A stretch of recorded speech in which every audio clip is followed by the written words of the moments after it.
No niin, nyt käsitellään kiihtyvää liikettä, eli liikettä, jossa nopeus muuttuu.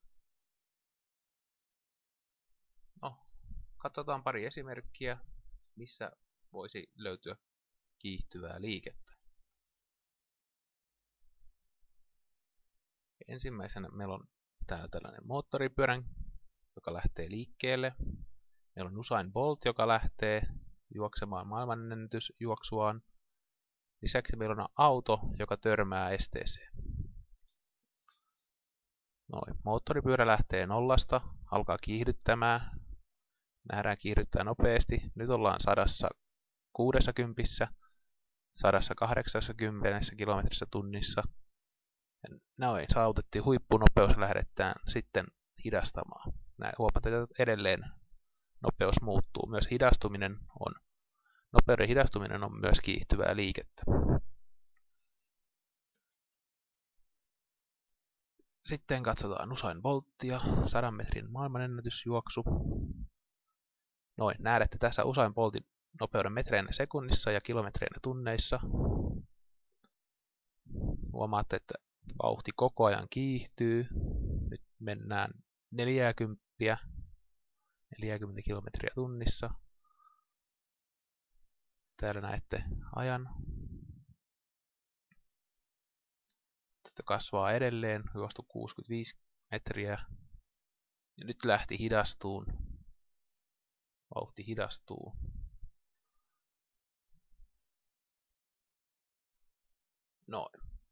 Maailmanennätys tuli juostua 9,58 sekuntia aika. Ja kuten jo tuli mainittua, niin myös hidastuminen on kiihtyvää liikettä. Kun auto törmää seinään, seinän tukivoimat pysäyttävät auton hyvin nopeasti, joten koetaan todella suuri, mutta lyhytaikainen kiihtyvyys. Ja tämä kiihtyvyys nimenomaan aiheuttaa monesti vammoja. Pää iskeytyy tuulilasiin,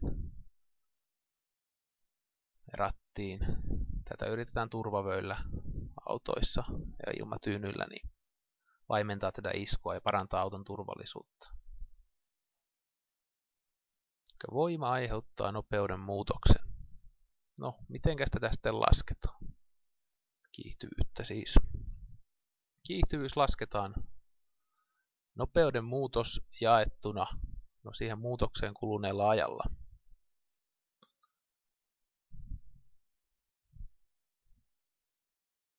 Eli esimerkiksi kun moottoripyörä kiihdyttää 100 kilometriin tunnissa vauhdin, niin siihen kulunut aika on vaikka 5 sekuntia. Kiihtyvyys lasketaan 100 kilometriä tunnissa jaettuna 5 sekuntia. Yksikkömuunnokset täytyy tietenkin hoitaa.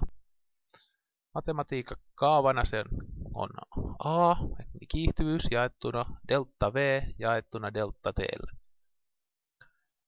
Kiihtyvyys jaettuna nopeuden muutoksella jaettuna kuluneella ajalla. Ja delta on kreikkalainen symboli, vanha symboli, jolla kuvataan aina muutosta. Delta V nopeuden muutos, delta T ajan muutos. Ja yksiköksi saadaan, jaetaan nopeuden yksikkö metriä sekunnissa, ajan yksiköllä sekuntia. Tulee metriä per sekunti toiseen. Taas GeoGebralla pieni esimerkki tuosta edellisestä moottoripyörän kiihdytyksestä. Tarkkaillaan. Lähdetään nollasta liikkeelle. Katsotaan kuinka pian ollaan 185 kilometrissä tunnissa. Paljonko on aikaa kulunut siis.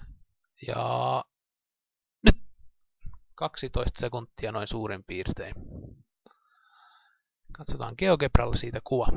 Meillä on täällä nyt kuvaaja, aika nopeuskuvaaja.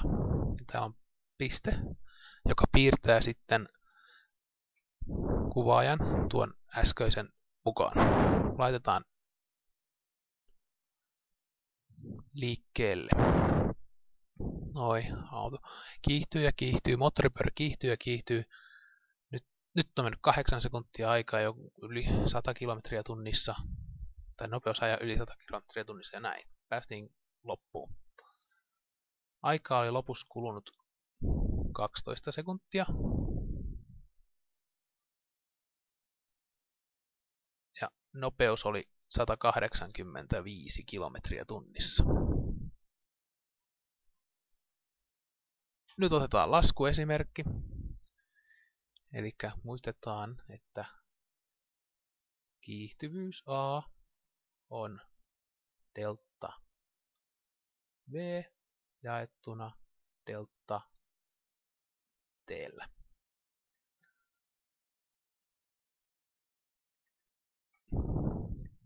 Eli delta V, nopeuden muutos 0–185 kilometrin tunnissa.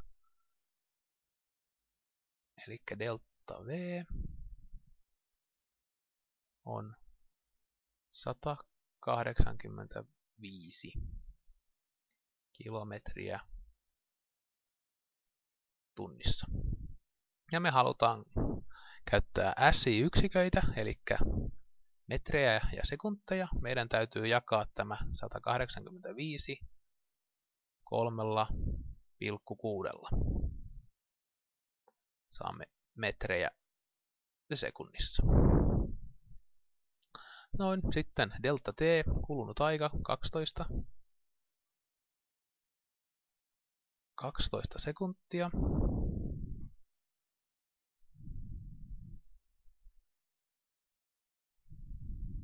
Näin. Nyt voidaan laskea moottoripyörän kiihtyvyys. Tämä on 185 jaettuna 3,6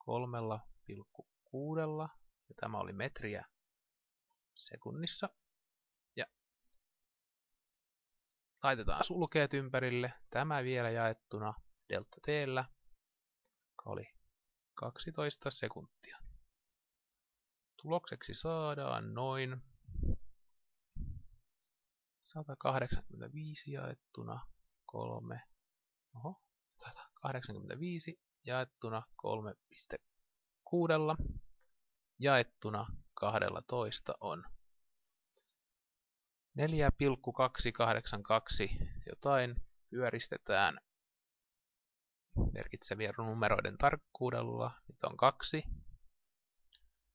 Otetaan täältä 10-osan tarkkuudella 8, kääntää tämän 2 kolmoseksi, eli noin 4,3 metriä per sekunti toiseen. 4,3 metriä per sekunti toiseen. Näin. Saatiin laskettua moottoripyörän kiihtyvyys.